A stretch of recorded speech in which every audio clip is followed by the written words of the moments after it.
indeterminate cases. There are 7. So we have ratios that we discussed about. We have difference that we have seen, and we're going to see all of them again today. Product.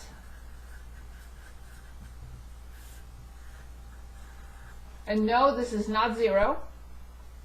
And powers.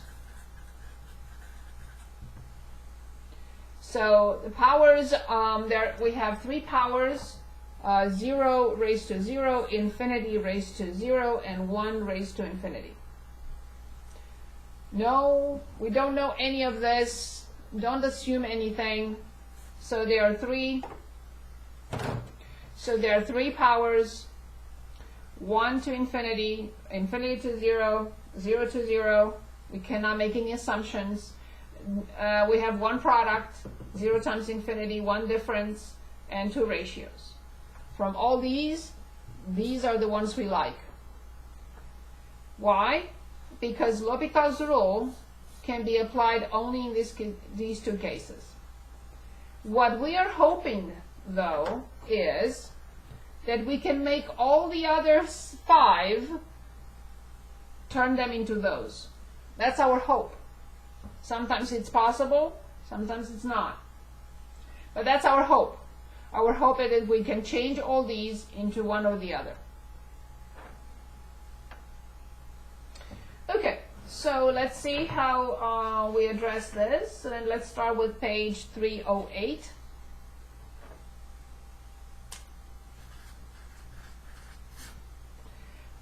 I'm going to choose a couple, you choose a couple, and we make sure that we cover all these indeterminate cases. Obviously, I have to say that these are the most cumbersome. But these are the easiest. This, it depends. This is not too bad, but these are the most difficult ones. I wouldn't say difficult, but cumbersome. Okay, so let's say we start with 20. I'm trying to choose problems that I didn't choose yesterday. Limit, so you have as many as you need. Natural log, the square of x. I think I did not choose this one yesterday. And now you, I knew you understood from the very beginning that we have to plug it in to see what type of situation we're facing in all limits. But now furthermore, this is very important, because if it's one of these 2, that's fine. But if it's any of the other ones, the other 5, then I have more work to do. So luckily the numerator goes to infinity, the denominator goes to infinity. So it's a nice situation in which all I have to do is apply L'Hopital's rule. I think maybe I should I refresh your memory on L'Hopital's rule? Or is it clear?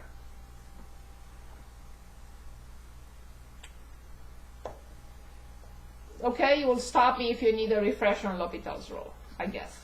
So then limit, as x approaches infinity, we never differentiate a quotient like this. But inside a limit, using L'Hopital's rule, I'm allowed to differentiate the top by itself and the denominator by itself. When I differentiate the top, I get 1 over the square root of x times the inner function prime, 1 over 2 the square root of x.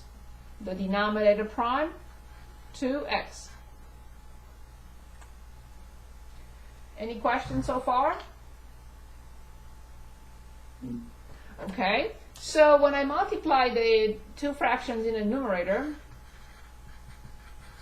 I get 1 over 2x, and the denominator is 2x over 1. I have to flip the denominator in order to divide those 2 fractions.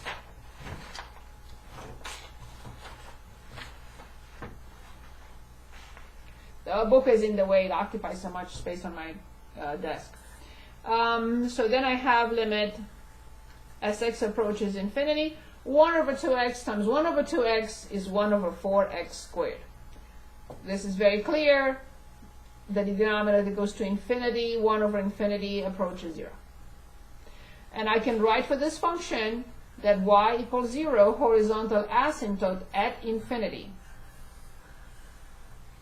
Of course, you could not have a horizontal asymptote at negative infinity. This function is not defined at negative infinity anyway. So that was kind of a warm-up situation in which we had 0 over 0.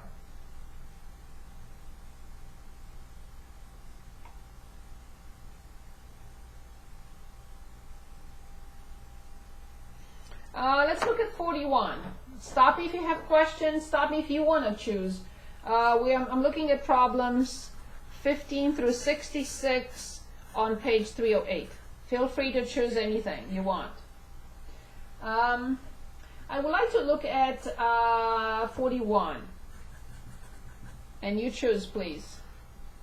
In 41, we have limit as x approaches infinity from x multiplied by sine pi over x. Okay. So remember, we are trying to hit as many. I mean, I have to show you all of them. So right now we had a situation of infinity over infinity. So this one we already saw. Now this is a product, and this, when x approaches infinity, I hope you agree that this approaches 0. Sine 0 is 0. And this approaches infinity. So this is the product situation of indeterminate case, a product. So this is our second encounter. Okay. Let's see what we do here. So I'm trying to, that's my purpose here, that's my target, to change this into either one. I don't care. Okay, so let's see if that's possible. Limit as x approaches infinity. Normally this really requires an algebraic manipulation. Algebraic manipulation.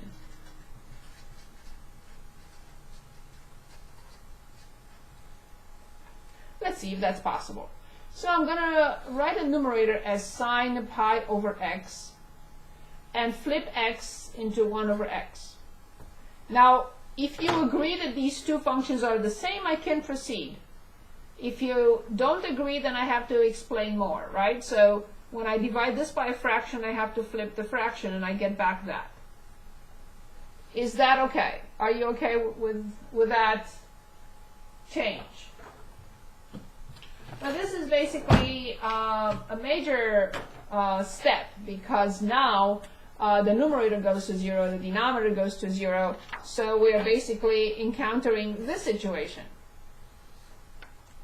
Because when x approaches infinity, pi over infinity is 0, sine 0 is 0, and then 1 over x when x approaches infinity is 0. So let me refresh your memory if you'd like on 1 over x.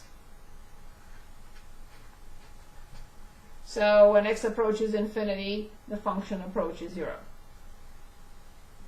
So obviously we are in business with any of these two with L'Hopital's rule. And I differentiate the top. Remember, we never differentiate like that a ratio. Only inside a limit, and only in this situation, or infinity over infinity, I can separate them and differentiate by themselves. Okay, I differentiate cosine and I get cosine, I differentiate sine and I get cosine pi over x multiplied by, and this comes in very handy to remember that the inner function prime is negative pi over x squared. Side note, 1 over x prime is negative 1 over x squared. When I differentiate the denominator, we get negative 1 over x squared. Extremely helpful, because obviously you see that a negative 1 over x squared from the top with a negative 1 over x squared from the bottom will go away. So what is left is just pi times this and the limit. So limit as x approaches infinity from pi cosine pi over x. When x approaches infinity, this piece, as we know, approaches 0. Cosine 0 is 1, and 1 times pi is pi. I would say for this function, y equals pi is a horizontal asymptote at infinity. Y equals pi, horizontal asymptote at infinity. So let's stop for a moment. If you have any questions, anything, and anything. About the test, and I'm going to say this again, and I'm going to also send you a email. I am going to, and I'm working on the test in WebAssign, and it will be available for you next Sunday. And I want you to submit, after you finish the test, submit any paper that you want me to look at for partial credit, for whatever. And I think the test has about 20 some. No, not your test. Haven't finished your test. I finished the other ones, and they have about 20 some questions.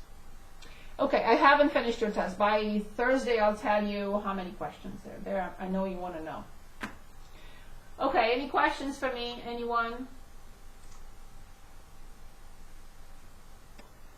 Any questions before we choose the next problem? Is this okay, everyone? Well, I'm assuming that at least one of you is listening. I hope.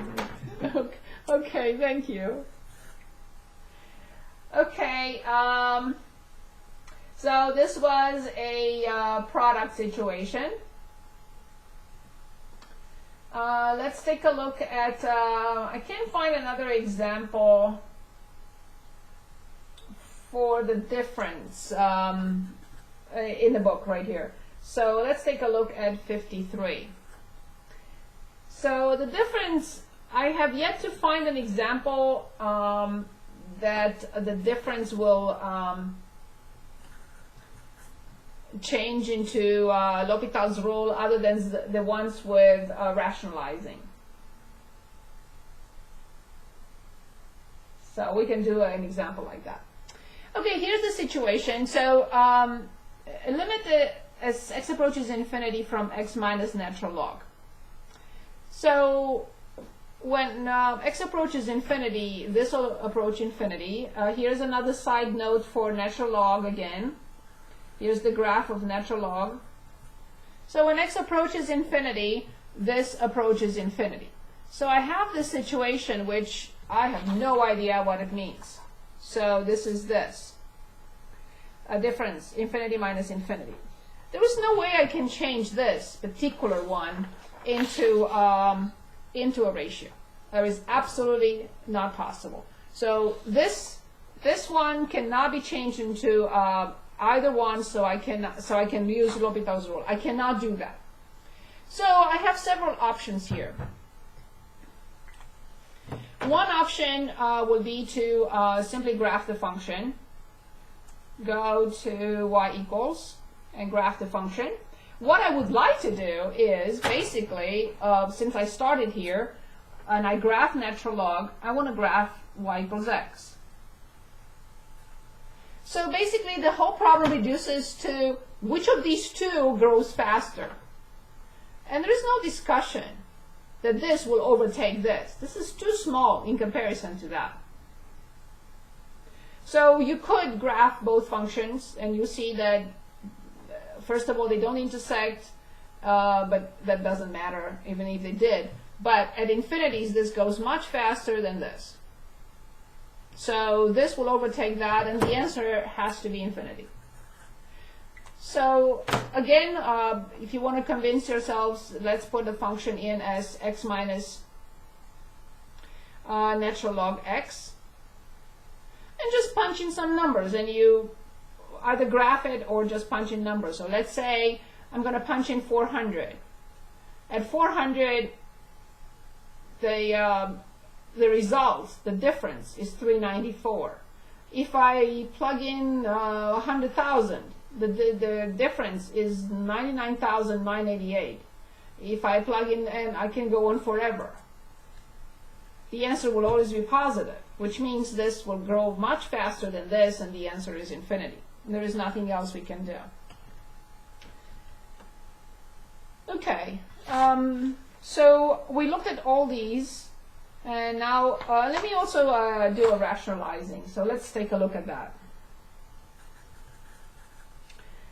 We've seen these before. I'm sorry, I have a question. Yes, yes.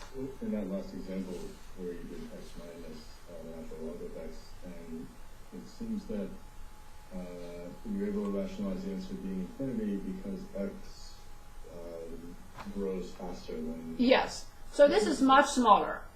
At any point in time, this answer will be positive. And the closer we get to infinity, the closer the answer will get to infinity.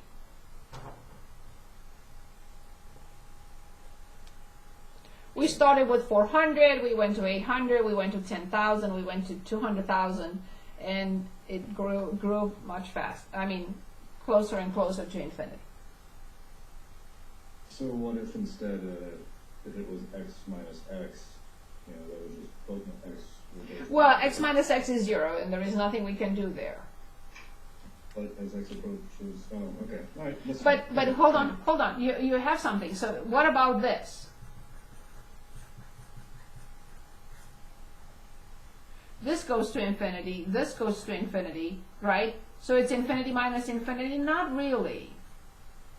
Not really. Even here, you know, I had to check, but okay, let's say it's infinity minus infinity, but I know that this grows much faster than this. Because here I have infinity to the third, and here I have infinity. So this one is too small to even mention. So infinity to the third is infinity with minus in front. This will definitely approach negative infinity. Okay, I understand this now. Is it better? Yes. Okay, so let's look at 23. Where is 23? 23, yes. Limit.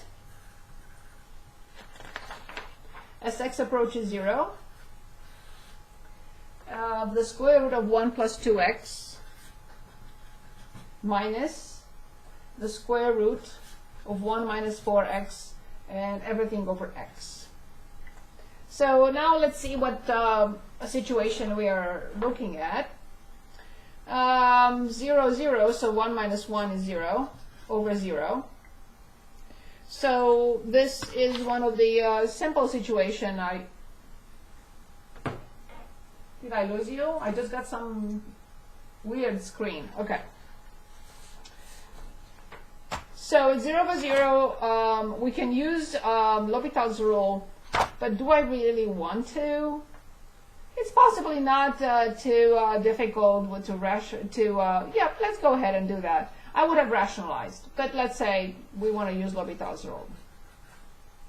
The denominator is nice because it will be 1. The numerator is 1 over the square 2, the square root of 1 plus 2x times 2. I should show before I simplify.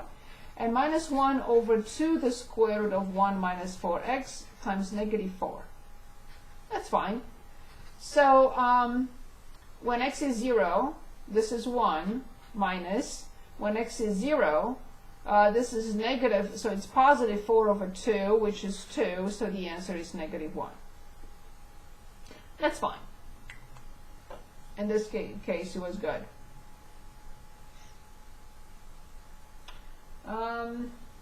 Any questions?